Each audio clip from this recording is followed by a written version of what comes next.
ഇന്ത്യയിൽ എല്ലാ കുട്ടികൾക്കും ഇപ്പോൾ വെക്കേഷൻ ആയിരിക്കും. വെക്കേഷൻ തുടങ്ങുക എന്ന് പറഞ്ഞാൽ നമ്മുടെ മദേഴ്സിന് എസ്പെഷ്യലി ഭയങ്കര ആദ്യം ആങ്സൈറ്റി ഒക്കെ ബിൽഡ് ആവുന്ന ഒരു ടൈം ആയിരിക്കും. ആക്ച്വലി കുട്ടികൾ എപ്പോഴും സെയിം ആയിട്ട് തന്നെ ഇരിക്കുന്നത്, വെക്കേഷൻ ആണെങ്കിലും അല്ലെങ്കിലും. എന്താ പറ്റുന്നതെന്ന് വെച്ചാൽ വെക്കേഷൻ ആവുന്നതോടുകൂടെ നമ്മുടെ ചിട്ടകൾ, നമ്മുടെ ഷെഡ്യൂൾ, നമ്മുടെ ഈറ്റിംഗ് ഹാബിറ്റ്സ്, ആ ഒരു ടൈമിങ്, ഉറക്കത്തിൻ്റെ ടൈമിങ് എല്ലാം ചേഞ്ച് ആവും. അതുപോലെ തന്നെ നമ്മുടെ കുട്ടികളുടെയും ചേഞ്ച് ആവും. ബിക്കോസ് നമ്മളും ഭയങ്കര സ്ട്രിക്റ്റ് അല്ലാതായി പോകും. അവരോട് സമയത്തിന് ഉറങ്ങാൻ പറയുന്നില്ല, സമയത്തിന് കഴിക്കാൻ പറയുന്നില്ല. Plus family functions, get togethers, പുറത്തു പോവുക, ഇതെല്ലാം കൂടും.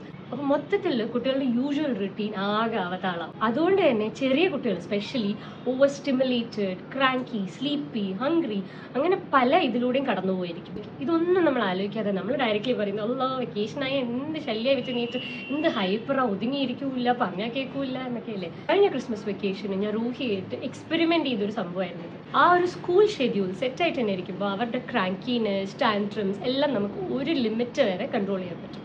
ഒബിയസ്ലി അൺഎക്സ്പെക്റ്റഡ് ആയിട്ട് ടൈമിംഗ് കുറച്ച് അങ്ങോട്ടും ഇങ്ങോട്ടും ആവാം. അത് അതുകൊണ്ടാണെന്ന് നമ്മൾ മനസ്സിലാക്കിയാൽ മാത്രം മതി. അപ്പോൾ അത് കുറച്ചൊക്കെ അതിൻ്റെതായ ഒരു രീതിയിൽ വിട്ട് കഴിഞ്ഞാൽ വലിയ ശല്യമൊന്നും ഉണ്ടാവില്ല.